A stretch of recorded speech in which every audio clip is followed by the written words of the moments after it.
I'm enormously grateful to you. Great. I hope you'll support us. Definitely. Thank you very much indeed. I'll sign up to your website and go post leaflets or whatever you want me to do. Thank you. And James, I'm actually standing for the Rejoin EU party. Is there any chance I could persuade you to vote for us? Yeah, no, definitely. I'm all behind that. That's absolutely right. So what else would you like to say to the politicians? You're all wankers. No, don't get me wrong, like, you do some nice things, you do. Right, okay. But there's some things that you must just sit there and think, like, this is going to work, but then it doesn't. Yeah. Like, there's a lot of things that doesn't work in this country. Hello everybody. Well, it's been another busy day campaigning, and I'm finding that despite the efforts of the main party politicians to keep Brexit off the political agenda, for the people that I'm encountering on the doorstep, it continues to be a very major issue, and a very major issue of concern to them. So with that in mind, I decided to come to what is one of the main commercial centres in the constituency, the Trafford Center, to ask people what they thought about Brexit and what their concerns were. And these are some of the reactions that I got. Yeah, but I'd love to vote. Look, I'd love to vote to someone who's actually going to make a difference in the country, because I'm not voting for Labour. Right. Who are going to do exactly the same things as what they always do, nothing. Yeah. I think the only one that got to me was the Green Party. Right, okay. I was happy with them. They were like, they wanted to do things, they wanted to make things happen. Right. But obviously didn't get it because they're only a small one. Yeah. Obviously it's always going to be the big ones that always get it. It's always going to be a Labour or a Conservative Party. Yes. It's always going to be that the little ones are going to get brushed to the side because they haven't got support. Yeah. For a start. And the government will just go, well, here's all their point of view, here's your point of view, and they overweigh you. Even though they've got a lot of point of views that actually mean something, but then Labour won't do that. All Conservatives won't do that. Yeah. No, We joined in the 70s. We've never had a problem, and look at it now. What a load of rubbish. Right. We need to get back. Right. Yeah. Back into the EU. Back into the EU. Get the goods coming through. All these taxes that they're missing out on. Yes. Okay. Have you been personally affected by Brexit at all, sir? In my pocket, yes. Right. Okay. Yes, I have. Have you noticed a sort of increase in the cost of living? I see you're just on your way into the. No, I'm on my way out. Yeah, right. The cost of living costs a fortune. Right. Things are going up, not by 50p, not by 60p. A pound here, a pound there.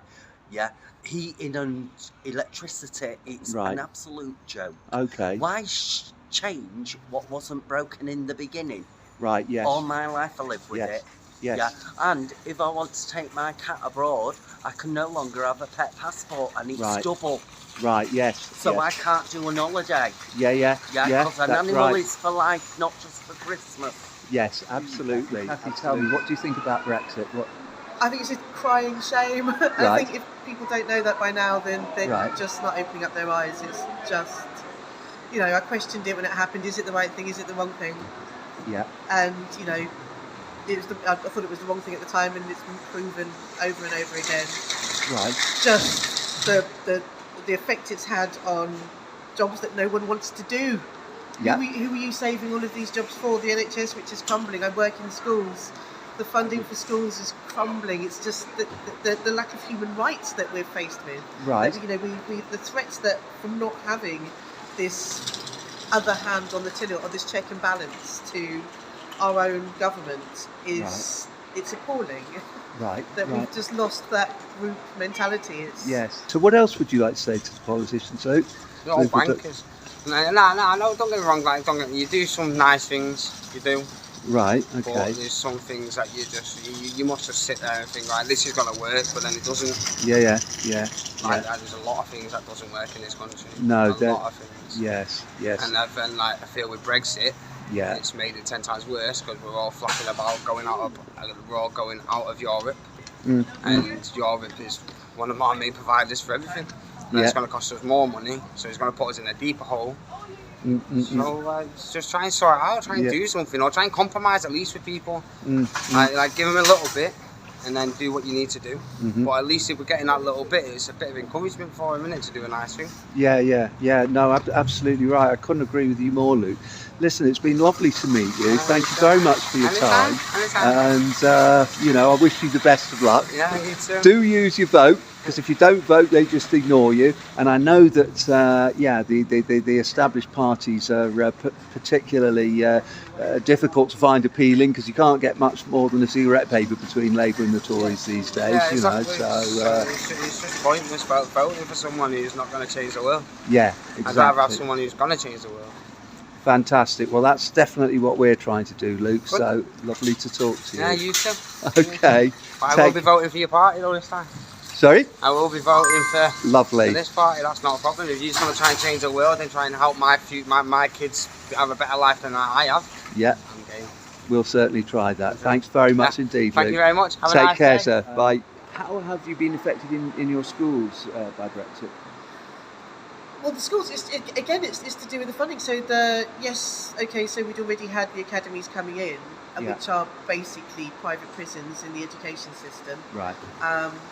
And the class sizes are getting bigger. We're seeing it on the ground is that the class sizes are getting bigger. Particularly in Salford, which is where I'm working. I live in Chorlton. Okay. I'm working in Salford. The rises aren't going. There's a woman who's been a fully qualified TA. She's done her 3 years of college. She's got so many qualifications. Her pay hasn't got. She's been working for 30 years as a TA. She hasn't broken 20 grand yet. Right. She's having to hold down in her 60s other jobs. She's having to do, and it's just that it's only going to get worse. This is the way the rot's going because England's being run as a microcosm. Right. Yeah. Sorry. No, I entirely agree with you, Kathleen. What are your attitudes to the two main parties? Because I mean, both parties have the same position on Brexit now. Well, they do because that's the voice of the people, and it's not the voice of the people. I mean, referendums. The first time they had the referendum I can't remember when it was. Was it in the early noughties? It was 2016. It was, so not for Brexit. The one to change the voting system. Oh, right, yeah. First past the post, etc. Nobody knew what they were voting for. Hardly anybody turned up because of the broken electoral system. The second time we had the referendum for, a big national referendum and it was for Brexit. People still didn't know how it works. It's a case of the system itself is broken. Yeah. As for the Tory part, I voted Tory actually up until my early 20s. Right. Just I thought, well, Margaret Thatcher's a woman. This is well before I knew about the coal mines or anything. I was a kid in Croydon. Right. I didn't know what it meant. I just knew that my mum and dad could buy their house. Right. And it wasn't until I got older, and I liked John Major. I thought he was clever. And then 1997, everyone voted for Labour. It was bringing the change when you start to realise that things are wrong. And that was the first year I could vote. And then that was hideous. I mean, Right. Thank you very much for agreeing to be interviewed with me, sir. Your name is? James. James. Oh, my name is James as well, so that's a coincidence. So, James, what do you think about Brexit? Well, I think it was a mistake, personally. Right. I was for Remain then, as much as people they kind of fell into this trap of there'll be 350 million for NHS, or the money we'll save. We're not saving that money. We're limited our trade options. We might have trade deals coming up with the US. We might have them coming up with Japan, whereas we had like Shorefar. I mean, you look at Asda now. There's absolutely no eggs. Right. There's no eggs. There's no the fruits. Limited. The vegetables limited. And this is all stuff that we'd import from Europe. And it's it's backwards. Yeah. So, what do you think about the main parties' positions on Brexit? I mean, basically, I think you can't really get a cigarette paper between them these days, can you? No. And I think that's one of the worst things about the current sort of situation with the government at the minute is, before you had those clear-cut lines of, these were Liberal Democrats, these were Labour, these were Conservative values, but there's really not a choice between them. Right. They could literally be the same party. Right. You look at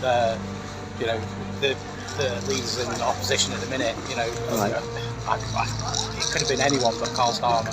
Right. And James, I'm actually standing for the Rejoin EU party. Is there any chance I could persuade you to vote for us? No, definitely. I'm all behind that.